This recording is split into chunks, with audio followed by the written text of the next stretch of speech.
My name is Sheila Powell, and I'm a proud member of the Human Resources team here at Comox Valley Schools. I respectfully acknowledge that we are living, working, and playing on the traditional territories of the Comox First Nation peoples. I would like to thank them for the privilege of living on the land and the gift of working with their children. Today, I'm joined by Youth and Family Program worker Carrie Dumont, who was hired in 1998. Carrie works at Cumberland Community School. Hi, Carrie. Hi, Sheila. How are you? Saying I'm great. 1998 seems like a long time ago. It does, but that's why I was really excited to hear from you today because having been hired back in 1998 means that you have a very long history here. Yes, I have. Thank you, Sheila. So, how did your story start with us? Oh my goodness. Well, back in 95, I graduated from UVic with my social work degree, and I had a hard time finding work in my hometown. So I had a friend of mine who lived here and said, the Comox Valley, the whole island is beautiful. And I came here with her, and it was Qualicum Beach that I actually fell in love with. But the apartment that I was able to rent was in Comox. That was pretty special because I love the water. So I thought, well, I've got my resumes, I've got my degree, now it's time to go find work. So having said that, I put my degree, my resume, every place, every agency, anybody that I could think of.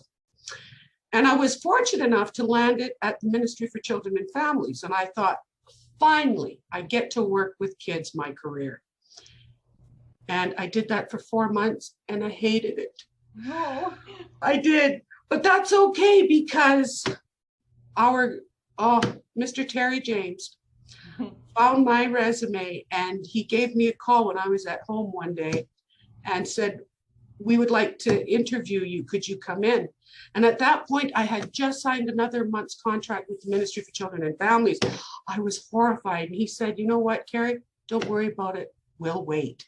I Aw. thought, oh my God, this is too good to be true. Sure enough, I went for the interview. I landed the job and started, I think, November 1998 at Glacier View Elementary as an Aboriginal support worker. And I did that for 8 years. So, did you come here entirely on your own then? I did. As a matter of fact, all my family still remains in my hometown. I just live here by myself without my family, but I still have family here. And I'll tell you a little bit about that. I don't have blood family here, but I have my work family here. The kids, they keep me sane, they keep me organized, they keep me young. And I love these 23 years that I've been doing this job. It's the best job in the world. I tell anybody and everybody that. But I was missing my family. And, having been here in this particular school for the last 15 years, you really meet some special people. And what you develop with them over the years, you watch their families grow. And you have the good times, but you also have the bad times that go with that as well. We've lost some family members here, and it's been hard.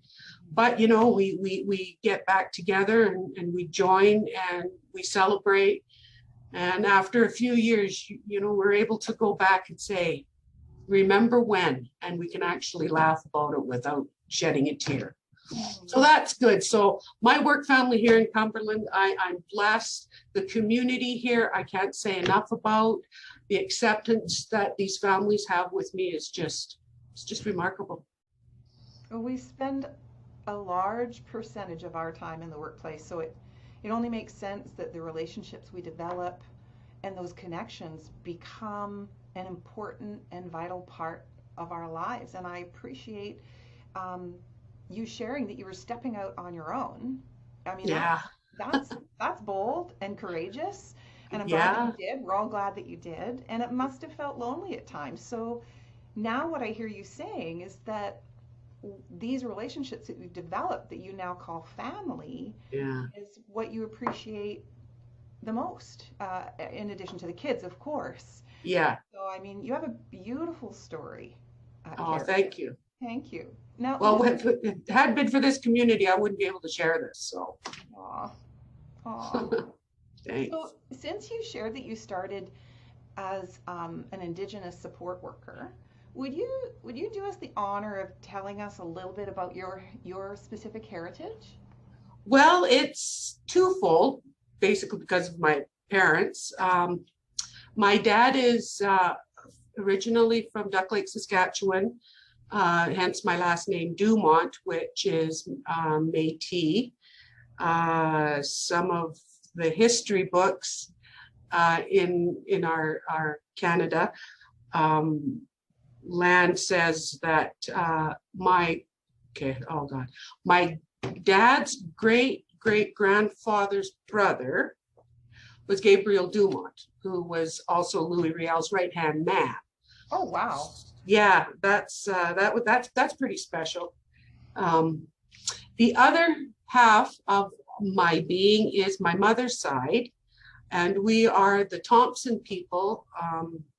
I'll try and pronounce it correctly. It's kind of a tricky one, but it's Miclatin, and it means the Thompson people, which we are also known as the River people.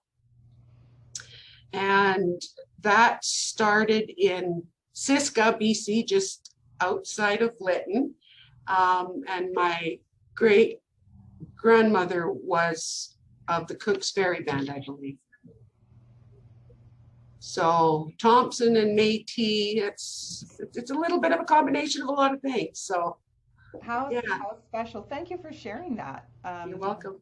Now, Carrie, I too have been in the district for a very long time, and so our two paths have crossed, and I'm super proud of that. We worked together on a district job evaluation committee, and we're still on that committee to this day. Yes, we are. So I have a very fond memory that you were the first person that I ever heard say Gala Kesla. And in fact, I think you were the first person who emailed me that, had used, I can't remember if it was Gala Kesla or something else special from your native language. And so now that's part of my journey, learning about the richness of the land and its people and the profound opportunity that I have as a guest. And I'm still exploring all of that. Correct. Do you know a few words in your native language, and would you teach me one? I do. When I was doing my degree, we needed some extra credits. And so some of our elders said, well, we will teach your class your language. And so I was fortunate enough to have a lady that worked with me. She was fluent, of course, and she was from Lytton. And we had to be partners one day. And so I started with learning just the simple basics. Hi, how are you? And you think I could remember those? No. But she did say to me, she said, if you learn anything, she said, learn this. And it was Yech Quen Klo. And I said, what does that mean? And she says, are you well? Oh. And I thought, yeah, I am well. So that's always etched in my brain. But the one I have thought you could do really well, and it does correlate with the message on the bottom of my emails all the time, or it used to be. And this one is for you, Sheila. And you can say it after me, and it'll be quite easy. Oh, good. Thank you. Thanks for picking in something easy. Okay, this is it. It's Cookshdam Chichi. Cooksham Chichi? Cookshdam. Cookshem. Put a T in there. Cookshdam. Cookstem. Chichi. Chichi. Thank you, sister. Oh, yes. Cookten Chichi. We'll practice that at next job evaluation committee. I love it. I love it. I love it. Thanks for your patience. You're welcome. I feel like every day as an organization, we get better at intentionally learning more about one another and at celebrating our differences. So I want to thank you for sharing some of your story today and for teaching me something new. Okay. Cook stem chichi. I love it. I love it. And yes, I need to work on it. Thank you for sharing who you are and what you do. And, till next time, bye, everybody. Thanks.